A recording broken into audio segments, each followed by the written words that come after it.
Hello, and today we're going to be learning how to create, develop, and set up a WordPress site locally on your machine so that when you're done editing on your computer, you can then distribute it out onto the web so that other people can visit your website. Um, for this tutorial, we're going to need two things, basically two things that we're going to download. The WAMP files and obviously the WordPress files. Now, before I begin with the whole tutorial, I want to say that this tutorial is made specifically for setting up a local WordPress site on a Windows machine. Now, the same thing could be done on Mac versions, however, the software is going to vary. So, to begin the tutorial, first you want to open your browser. In this case, I like to use Google Chrome, however, you can use whatever you want. So first, you're going to want to go onto the WAMP website, where you will then click onto the download tab, and you're going to click on your respective version of the 2.5 WAMP server. So if you're running a 32-bit computer, you would get this version over here. If you're running a 64-bit computer, you would get this version over here. I don't like getting the newest version of WAMP because it's very buggy and there's a lot of problems related to it. So I like to use the more stable version, which is the 2.5. So I'm going to go ahead and click that and then click on the link that says you can download directly. Click on that.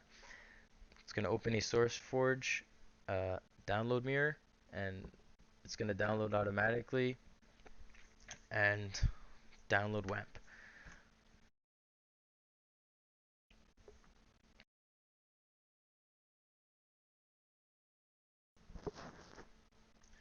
So once WAMP is finished downloading, you're going to want to click on the file that you just downloaded to begin the setup. Once you start the setup, go through the setup like you would for any normal application that you're installing. You don't need to change any of the paths. I like to create desktop and quick launch icons and just let it install.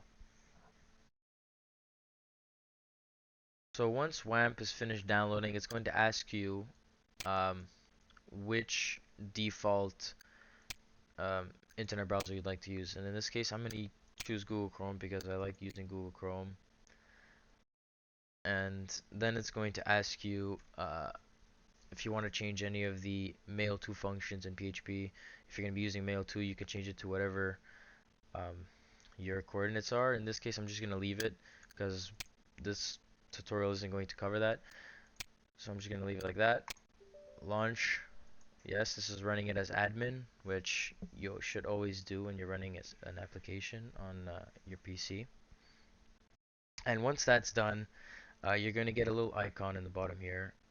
If your WAMP icon is green, that means everything's good, everything's downloaded, and everything's installed properly. If it's orange, that means something's wrong and it didn't start a service properly.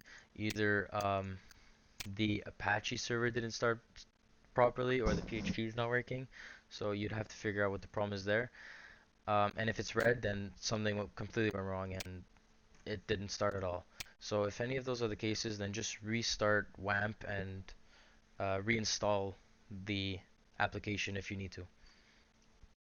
Once you're done downloading WAMP, um, just open your browser again and head to the WordPress download uh, page. I'm typing WordPress download on Google and I'm going to choose the second link where wordpress.org/download. So once you're here, press on the download WordPress 4.4.2. That's the version I'm using. When you're watching this video, there might be a newer version. So just download it and wait for the download to finish. Click on that zip file. In this case, I have WinRAR. You don't necessarily need WinRAR, but I'm using WinRAR. So just extract the folder onto your desktop to get the WordPress files. So once we have the WordPress files and the WAMP files and everything is smooth and everything's good to go and you have the green WAMP icon, what you're going to want to do is link the WordPress site to the WAMP uh, server. So how we're going to do that is we're going to click on your desktop quick tray, click on the WAMP icon, and then open up PHP MyAdmin. Once you open up PHP MyAdmin, it's going to open it in your web browser and the default that you set during the instructions. However, now we're going to create our database for our WordPress site. So click on the tab Databases, and then database name. For the sake of this tutorial, I'm gonna to call mine WordPress. However, you're gonna call yours whatever you need it to call it. Create. So you're gonna get this confirmation here that your database has been created. Once you get that, it's gonna appear to the database tables onto the left. Click on the database WordPress or whatever you called it. Yours is gonna be called whatever you named your database. So click on your database. Then on the tab on top, it's gonna have a new function or a new option called privileges. Click on privileges, and here you're going to be able to create a user and assign a password to it and assign it to the database that you just created. In this case, mine is called WordPress. So click on the add user function now, and here you're going to be typing the credentials for your username or for your user for the database, and that's what WordPress is going to be using to connect to this database. So I'm going to be calling mine admin.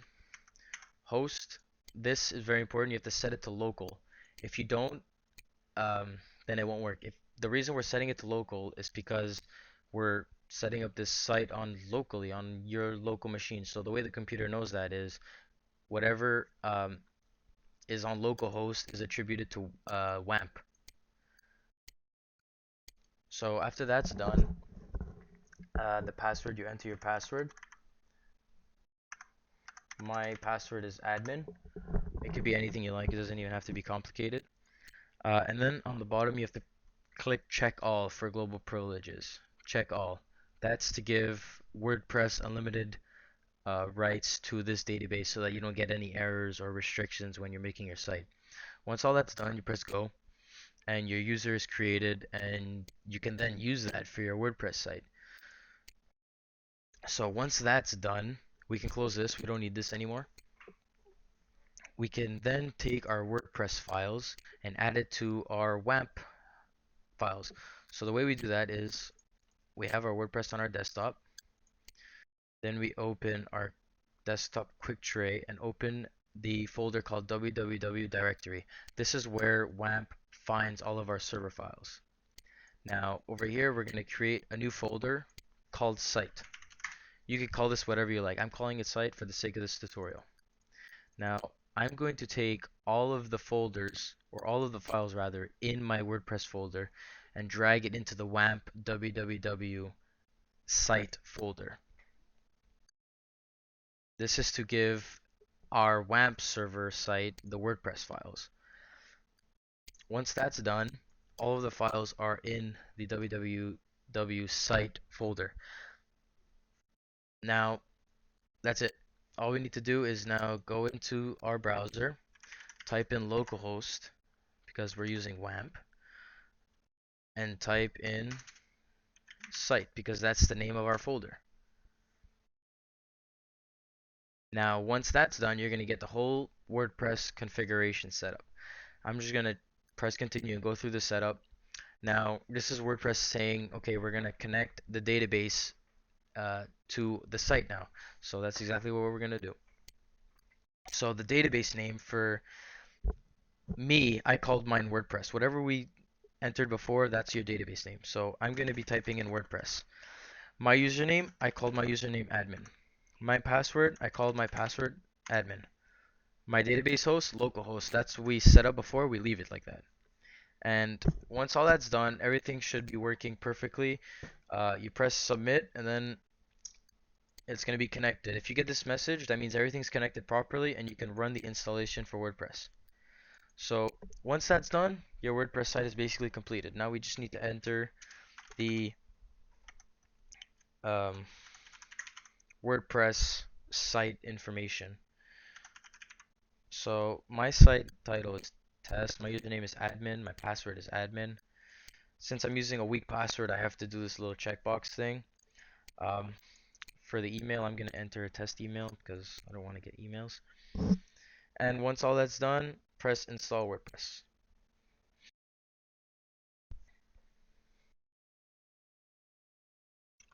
Perfect. Once we get this message, that means your WordPress site is good to go and it's created. So now, remember the credentials that you just entered because you're going to need to do it when you log in. So here's our WordPress admin page. I called my username admin, my password's admin, login. There you have it. You're on your WordPress site, and now you can start editing and developing your WordPress site as you would on the web. However, now it's on your local machine, and you can feel rest assured that no one's gonna visit your um, half-made website.